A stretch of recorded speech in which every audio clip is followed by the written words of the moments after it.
The wind howled through the narrow alley, weaving its icy fingers through every crack and crevice. Sam huddled beneath his patchwork shelter, a mix of scavenged cardboard and plastic tarps, his body curled tightly to conserve warmth. His thin coat, patched with duct tape and worn at the elbows, did little to shield him from the biting chill. Every breath he exhaled rose in faint clouds, quickly swallowed by the dark. It was another night of hunger gnawing at his insides, a constant reminder of the life he had lost. Just a few years ago, he had a warm bed, a steady job, and a family, or at least the semblance of one. Now, the streets were his home, and the sound of distant car engines and occasional laughter from passing strangers were his lullabies. As the hours dragged on, Sam decided he couldn't sleep. The ache in his belly was too sharp, and his restless mind kept circling back to what he might find if he scavenged the bins behind the diner. Pulling himself up, he stuffed his meager belongings into a torn backpack and shuffled toward the dimly lit street. The alley behind the diner was familiar terrain. He knew the schedule of the staff, the times they dumped the trash, and the best nights to scavenge for scraps. Tonight, the bin was nearly empty, save for a few crumpled paper wrappers and a soggy piece of bread. He reached for the bread, careful to avoid the jagged metal edges of the dumpster, when a sudden rustling sound made him freeze. At first, he thought it was a rat. The city was full of them, especially in the alleys, and he'd grown used to their scurrying. But this sound was different, softer, more deliberate. He turned his head slowly, his breath catching as he saw two glowing eyes reflecting in the dim light of the alley. They were watching him, unblinking. Sam squinted, his pulse quickening. A fox stood just a few feet away, its thin body trembling. Her fur was patchy, matted in places, and her ribs showed through her reddish coat. She didn't move, but her ears twitched as she eyed the piece of bread in his hand.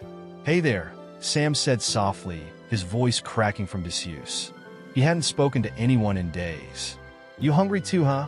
The fox didn't respond, of course, but she didn't run either. Her cautious stillness reminded Sam of his own hesitance when he first became homeless. The way he'd linger outside shelters, too proud or too ashamed to ask for help. He crouched down slowly, careful not to startle her, and tore the bread into smaller pieces. "It's not much," he murmured, tossing a piece in her direction. "But it's all I've got." The fox hesitated, her amber eyes flicking between the bread and the man. After a moment, she darted forward, snatched the morsel, and retreated to the shadows. Sam watched her eat, noticing how quickly she devoured it, as though she hadn't eaten in days. He tossed another piece, and the same dance repeated, her quick, darting movements and his quiet observation. For a long time, Sam sat there, the cold seeping into his bones, as the fox finished the last crumb. When she finally slipped away into the darkness, he let out a long sigh. "Take care of yourself," he muttered, more to himself than to her, before dragging his tired body back to his shelter. The next night, Sam stayed in his spot longer than usual. He hadn't found much to eat that day, just a half-eaten sandwich he'd salvaged from a park bench. As he took small bites, trying to make it last, he thought about the fox. He wondered if she'd survived the night, if she'd found enough food to keep going. He'd seen animals like her before, strays and scavengers trying to make it through the harsh winters. But something about her had struck a chord in him. Maybe it was the way she'd looked at him, her eyes sharp but weary, or the way she trusted him just enough to take the food he offered. He shook his head, chuckling bitterly. "What's the matter with me?" he muttered, talking to a fox like she's going to answer back. But that night, as he prepared to curl up and try to sleep, he heard the soft patter of paws on the pavement. He sat up, peering into the shadows, and there she was, the fox. She stood a little closer this time, her tail flicking nervously. Her gaze was still wary, but there was a flicker of recognition in her eyes. Sam reached into his pocket and pulled out a crust of bread he'd saved. He tore it into smaller pieces and placed them on the ground in front of him. "Go on," he said softly, leaning back to give her space. "It's yours." The fox crept forward, her movements cautious but deliberate. This time, she didn't retreat as far after snatching the first piece. She ate quickly, then moved to the next, glancing up at Sam between bites. He stayed still, watching her with a faint smile. When she finished, she lingered for a moment, her head tilted slightly as if studying him. Then, with a flick of her tail, she disappeared into the night. From that night on, the fox became a regular visitor. Each evening, Sam would save a scrap of food from his meager finds, setting it aside for her. And each night, she would return, her trust growing bit by bit. Sometimes she'd sit a little closer, her ears twitching as he talked to her about his day, about the life he used to have, or about nothing at all. "You've got it rough too." "Huh," he said one night as she gnawed on a chicken bone he'd found. "But you've got guts sticking it out. I guess we're not so different, you and me." The fox tilted her head, her eyes glinting in the dim light. For the first time in a long while, Sam felt a spark of connection, small and fragile, but real. It was enough to keep him going. As the weeks turned into a harsh winter, the bond between Sam and the fox, now named Ruby, deepened in ways Sam could never have imagined.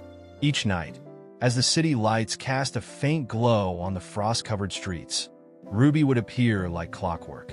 At first, she lingered at the edge of his makeshift shelter, her sharp eyes wary of sudden movements. But over time, her hesitation faded. She began to approach him more directly, her trust growing with each encounter. Sam had grown to look forward to her visits, often scavenging with her in mind. If he found a half-eaten sandwich, he'd save a piece for her. If he was lucky enough to get a full meal from the soup kitchen, he'd carefully wrap a portion in a napkin and slip it into his pocket. "There you are," he murmured one cold evening as Ruby padded into view. Her belly was even rounder now, her steps slower, but no less graceful. She looked at him with a flicker of recognition, her ears twitching as he held out his hand. "Hungry again, huh?" "Me too, but I think you need this more than I do." He tore a piece of bread and placed it on the ground in front of him. Ruby moved closer than ever before, her nose sniffing the air cautiously. She took the offering and retreated only a few steps before lying down to eat. Her amber eyes remained fixed on Sam, studying him as she chewed. "Guess you're not as scared of me anymore," Sam said with a faint smile. "That's good. I'm not much to be afraid of." Talking to Ruby had become a habit for Sam, a way to fill the silence that surrounded him every day. He told her stories about his life before the streets, about the job he'd lost, and the people who had drifted away when things got tough. He told her about his favorite foods, the books he used to read, and the dreams he'd once had. It didn't matter that Ruby couldn't answer. The act of speaking was enough to make him feel a little less invisible. One night, as a heavy snowstorm blanketed the city, Ruby arrived late.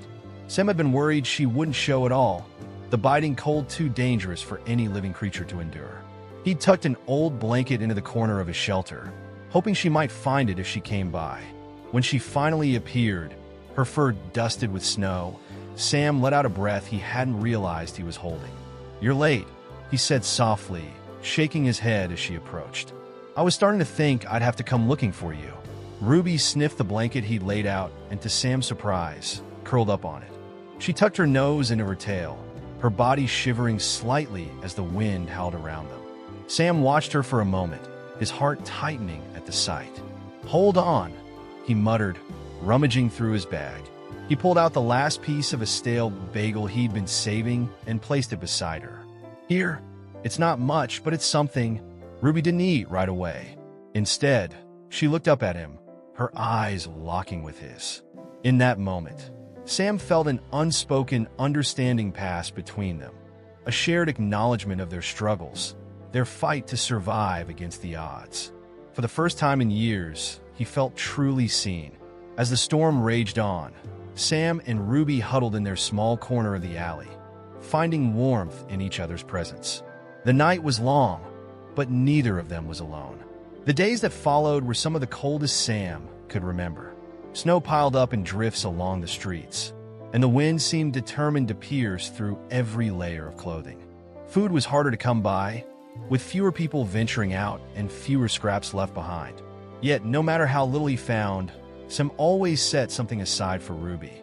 "You've got a family to think about," he told her one evening as he handed over a scrap of meat. "I don't know how you're going to manage, but you're tough. Tougher than me, that's for sure." Ruby's belly was unmistakably swollen now, her movements slower and more deliberate.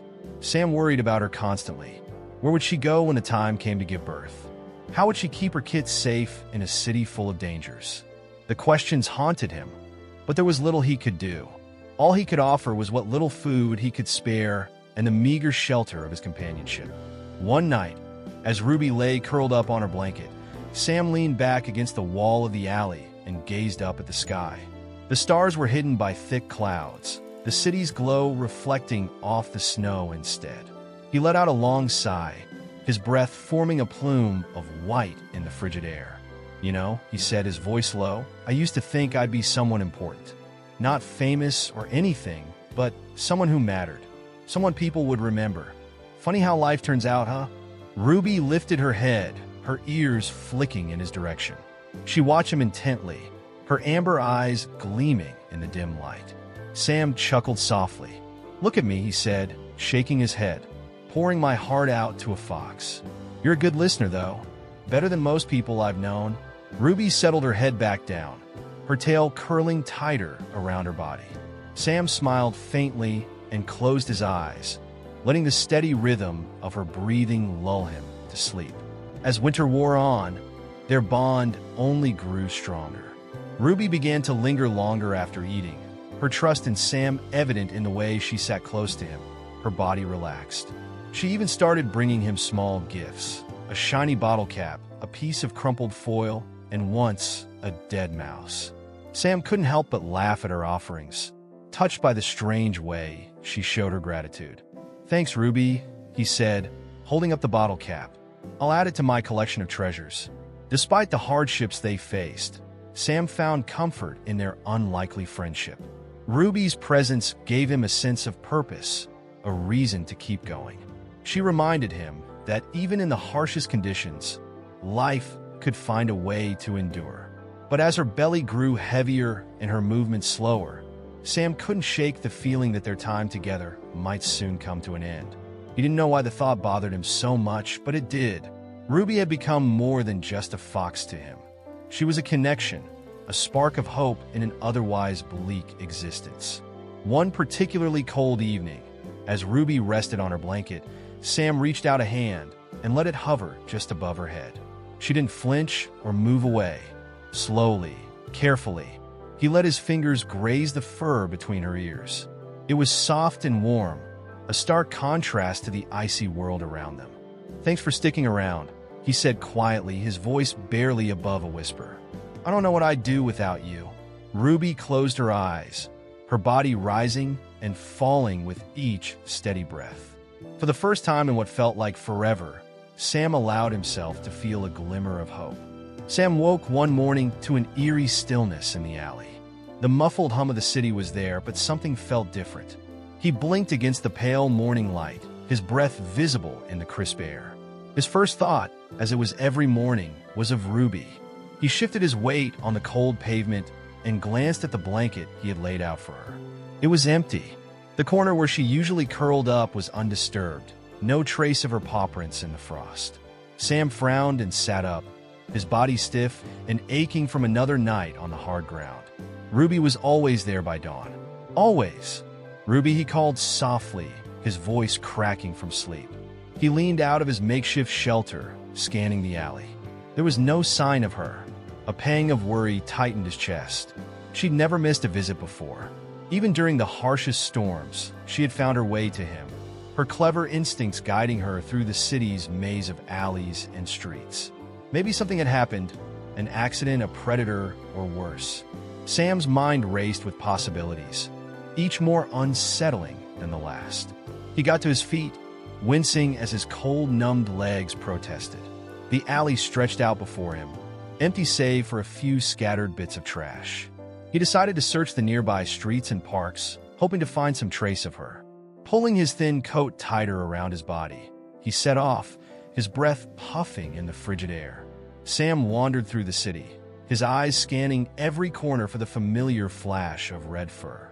He checked the dumpster where they'd first met, the small park where she sometimes disappeared into the bushes, and even the edges of the busy streets. Each empty spot only deepened the knot of worry in his chest.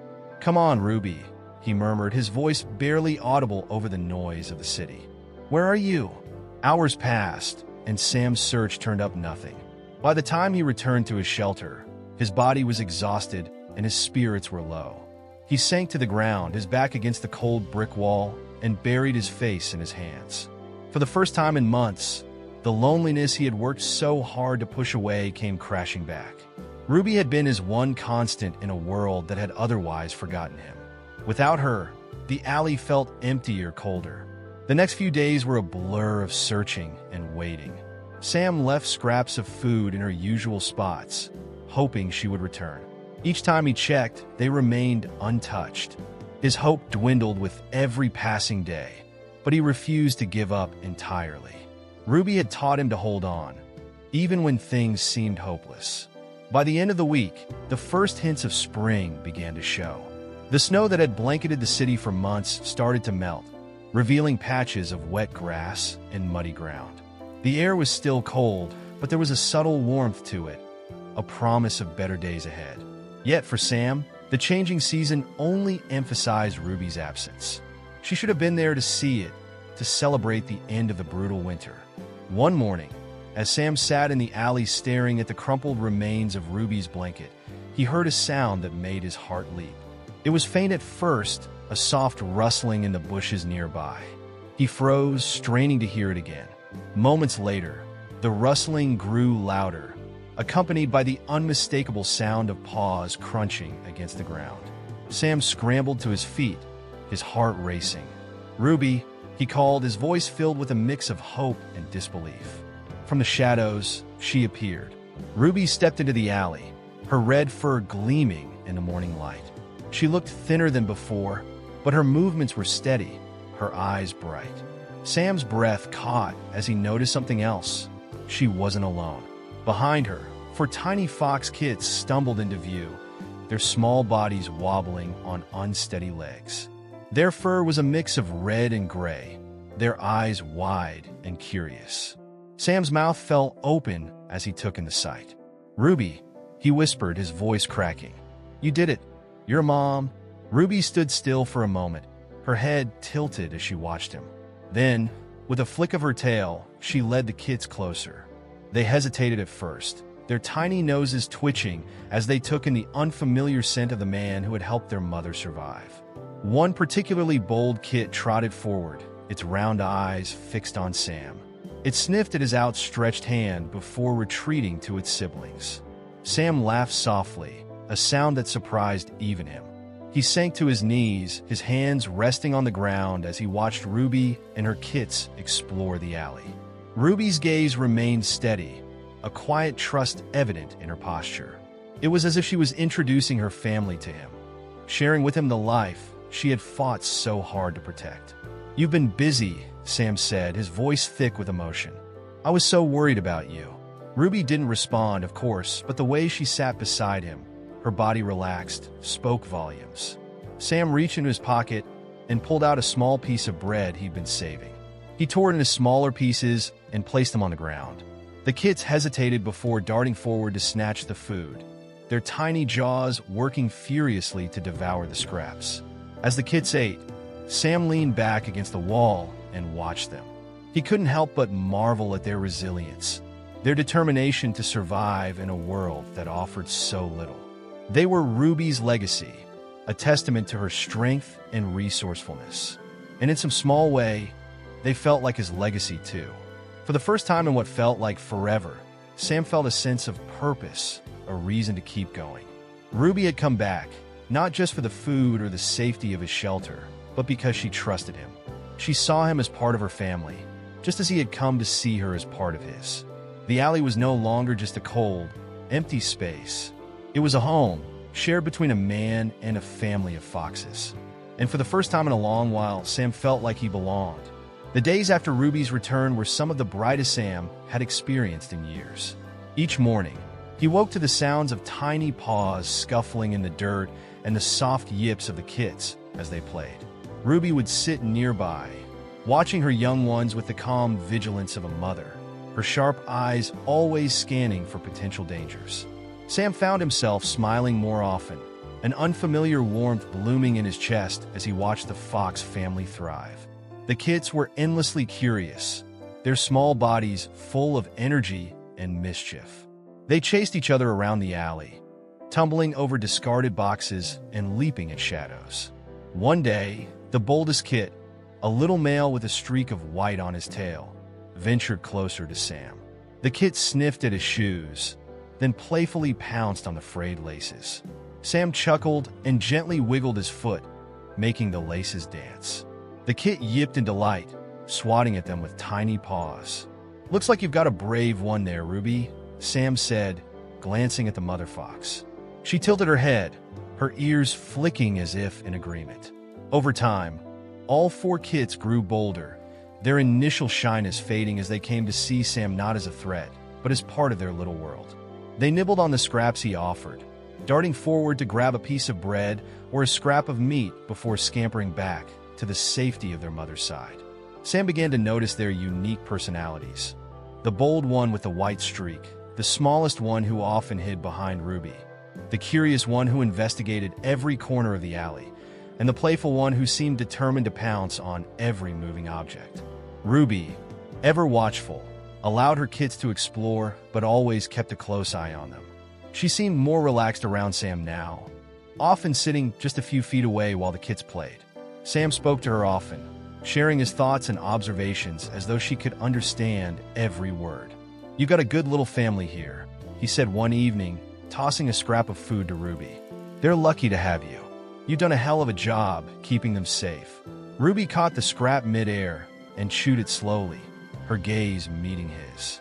There was something in her eyes that Sam couldn't quite explain, a quiet intelligence, a recognition that went beyond instinct. He felt a deep sense of gratitude toward her, not just for her trust, but for the companionship she had brought into his life. As the days turned into weeks, the kids grew stronger and more independent.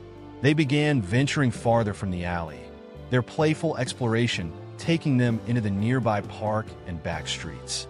Ruby would follow them, her movements fluid and graceful, but she always returned to the alley with her family in tow.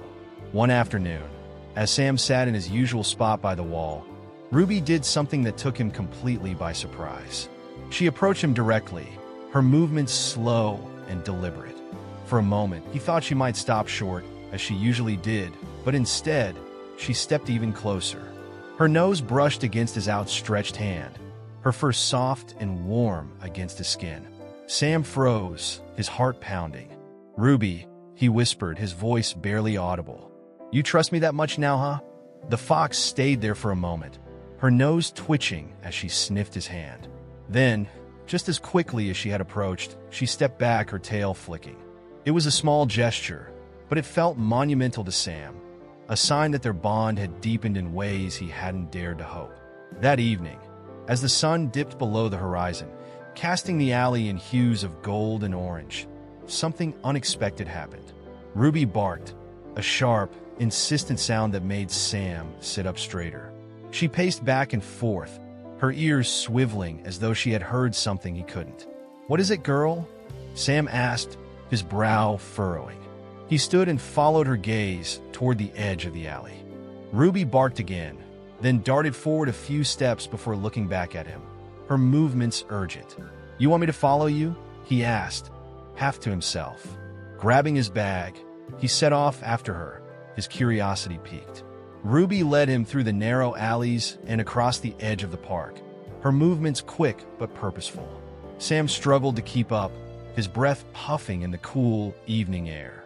After several minutes, she stopped at the edge of a dense thicket, her tail swishing. She barked once more, then disappeared into the underbrush. Sam hesitated. The thicket looked like it hadn't been touched in years, its branches tangled and overgrown.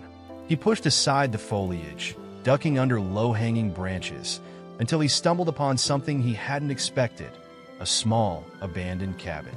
Its roof sagged in places and the windows were cracked, but it was still intact.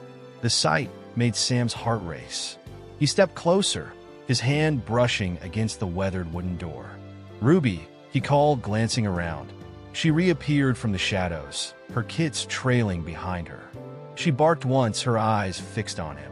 Inside, Sam found a stash of supplies: old canned goods, blankets, and even a small propane stove. It looked like the place had been left behind years ago, but the supplies were still usable. Tears pricked at his eyes as he realized what this meant. For the first time in years, he had a real chance at staying warm and fed, at having a place to call his own. He turned to Ruby, who sat at the entrance of the cabin, her kids playing nearby. "You led me here," he said, his voice trembling. "You knew I needed this." Ruby tilted her head, her expression unreadable but somehow knowing. Sam sank to his knees, overcome with gratitude. "Thank you," he whispered. "I don't know how to repay you, but thank you." Word of Sam and Ruby's unusual bond eventually spread. A local wildlife photographer, intrigued by the sight of a homeless man and a family of foxes sharing an alley, began documenting their story. The photos and videos of Sam feeding Ruby and her kids, of them sitting together in quiet companionship, captured the hearts of people across the city.